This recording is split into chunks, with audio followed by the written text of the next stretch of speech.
Bueno, no tiene opción. No tiene opción. Ahí, aferrado a la curul, por lo menos tiene protección del antejuicio. Y aquí es donde entra el gran debate acerca del antejuicio, sobre todo porque es una de las grandes propuestas en los cambios a la Constitución que se van a proponer ya en agosto, ya en un par de meses, y que están promovidos principalmente por la CICIG, ¿verdad? Y uno de los cambios es precisamente eliminar el antejuicio, como una de las protecciones que tendría o algo que se ha convertido en manto para la corrupción. Una protección no solo política, sino legal también para la corrupción. Pero aquí hay una cuestión interesante. Ahorita lo escriben los tuiteros, y muchas gracias por la información. Solo tenemos 2 salas para casos de alto impacto. Ahí sí, la sala A y la sala B, es correcto. Y la que tiene la venia, por lo menos para este caso, y por venia hay que decirlo claramente, quien tiene la venia del embajador de Estados Unidos es la sala del juez Gálvez. Entonces solo pueden ahí estar los casos. Parecería que es el único que lleva los casos, pero no, hay muchos otros casos de alto impacto que también entran en la otra sala. Pero estos específicamente, por ejemplo, la misma Roxana Valdetti ha acumulado 15 acusaciones. El expresidente Otto Pérez Molina ha acumulado 12 cargos ya. Vaya rosario de acusaciones y cargos. ¿Cuál es la diferencia entre Valdetti y Pérez Molina? Es que Valdetti está también ligada al caso del agua mágica de Amatitlán, al cual Otto Pérez Molina no está asociado. Una pregunta, ¿alguien ha hecho el esfuerzo? Porque yo creo que es algo que eventualmente alguien tendrá que hacerlo, alguna metodología habrá, para calcular cuánto se robaron estas 2 personas. O sea, a mí me genera una enorme curiosidad. Es decir, si les hubiese salido todo esto y no hubiese habido CICIG o hubiesen sacado a la CICIG antes de que pudiese ir detrás de aquí, ¿de qué dinero estamos hablando? Porque aquí yo creo que solo hemos encontrado 4 casos cuando, tal y como lo está planteando CICIG, esta gente estaba centralizando toda la corrupción, estaba haciendo que ningún contrato pasase al monopolio, sin darle una parte de la comisión, ¿verdad? Bueno, los fiscales mencionan que solo en este caso de cooptación del Estado hay 500 millones de quetzales. 500 es el cálculo inicial, ¿eh? Hay que ver. Inicial. Más los otros, el caso de la línea, lo que iba a generar TCQ. Y bueno, algo que se preguntan los tuiteros, que nos preguntan muy seguido es, ¿y dónde está ese dinero? Bueno, vamos al segundo corte de Sin Filtro. Ya lo sabe, regresamos con los mensajes de la audiencia SF, la gran audiencia.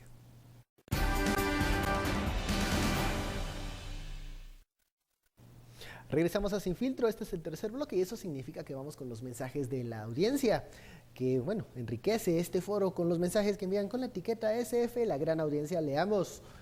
Nos dice su lema SF, la gran audiencia: deberían dejar un abogado por acusado.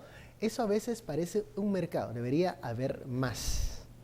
Vamos al siguiente mensaje de los seguidores de redes sociales. Dice Guille: esto de la SF, la gran audiencia, suena a la película de Ocean's 11, solo que aquí son 33 y contando la gran estafa. Bueno, 33 los que están allí, faltan aún más. Acuérdense que hay órdenes de captura internacional y otras personas que nos han presentado. José nos dice: SF, la gran audiencia, el juez Gálvez tiene trabajo hasta que llegue su jubilación. Bueno, y lo que estamos hablando, lo que hablábamos en el bloque anterior, el sistema de justicia está ante un gran reto. Es el MP realmente que tiene el trabajo. Claro, la FESI. Sí, la FESI, sobre todo, que es la Fiscalía, ¿verdad?, contra la corrupción.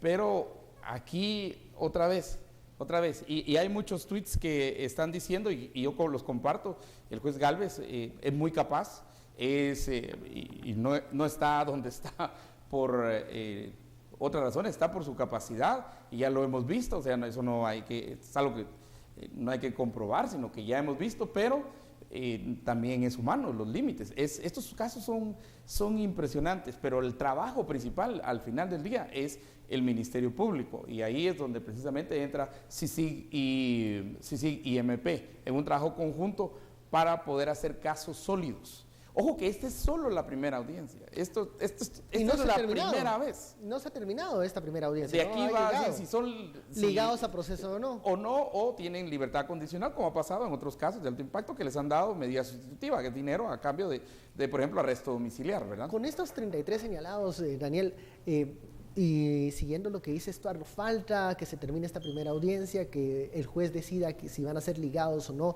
a proceso, no digamos en la etapa ya del juicio. Pareciera que es un trabajo difícil para todo el sistema de justicia, no solo también para el juez Gálvez, que va a estar con una presión increíble.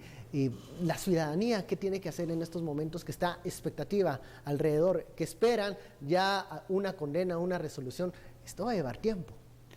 Sí, y nos va a acompañar durante mucho tiempo. Además, si se dan cuenta, hay varios casos que están caminando paralelamente. Entonces es normal que en la actualidad mediática nos vayamos a encontrar audiencia tras audiencia y distintas fases de distintos juicios. Entonces vamos a ver esa imagen de Otto Pérez Molina y vamos a escuchar su discurso, aunque yo creo que ya va a llegar un momento que vamos a dejar de escuchar ese discurso porque va a tener prácticamente cero relevancia. ¿Qué tiene que hacer la ciudadanía? Yo lo que diría es, sobre todo, centrarse en las partes de estos casos que se están presentando que no han cambiado. Y yo diría que hay una, fundamentalmente, en todo este caso, que es el tema de los canales 3 y 7, y que todavía no tenemos ni a los periodistas que trabajan dentro de estos canales haciendo huelga porque no soportan la idea de que no se esté reportando bien ese caso. No tenemos a anunciantes que de alguna manera toman responsabilidad y se cuestionan si deberían estar anunciándose en esos canales. Todavía no tenemos, digamos, a los directivos de esos canales saliendo a dar la cara y a responder frente a estas acusaciones. Yo creo que la ciudadanía tiene que empezar a mirar en esa dirección y creo que es una... Yo sinceramente creo que es una gran causa y que ese monopolio ha sido tan dañino para Guatemala que hay que prestarle mucha atención.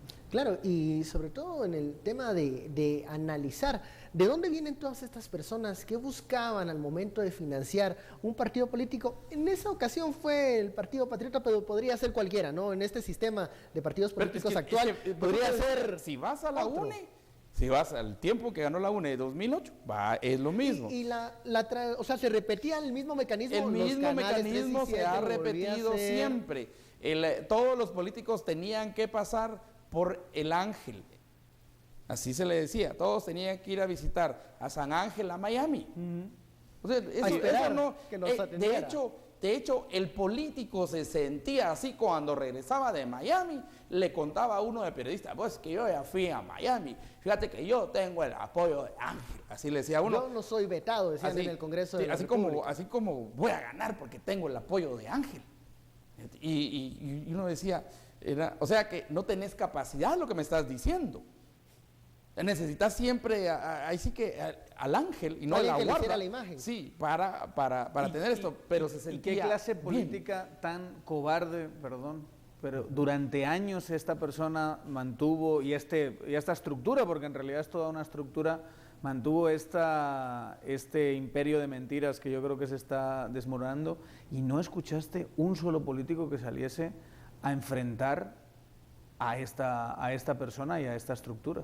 Claro. O sea, es que prácticamente todos decían, no te metas con él porque te cierra espacios, porque entonces no sales en la tele, incluso entonces no tienes si posibilidades. eras vetado de esos canales, tampoco decías, pues bueno, ya que no voy a salir ni me van a entrevistar, voy a hablar en contra del monopolio. No lo hacían, simplemente se callaban. Y esto es el resultado, un sistema que ya colapsó, un sistema de partidos políticos y de financistas que no van a ningún lado. Bueno, mira la foto atrás. Ahí estamos. Ahí está, ese Me es el recuerda resultado. a la película del Caballero de la Noche, Batman, ¿no? Cuando capturan a todo el cártel. Tampoco estamos escuchando ahora mismo grandes discursos de políticos atacando a Ángel González, como que todavía le tienen miedo. No, tienen miedo a los coletazos que puede dar todavía ese dinosaurio político. Y a la capacidad de divulgación que tiene también, ¿verdad? Pero es increíble cómo ni uno solo, A eso ni voy uno yo. solo. A eso voy, a la Pero ni uno incapacidad solo se que tiene. atreve a enfrentar, aunque sea discursivamente, a esta figura. Y yo creo que es por eso que no tenemos liderazgos de verdadera ciudadanía, ¿verdad? Vamos a las conclusiones rápidamente. Mensajes a esos políticos que todavía no quieren escuchar lo que está pasando, ¿no?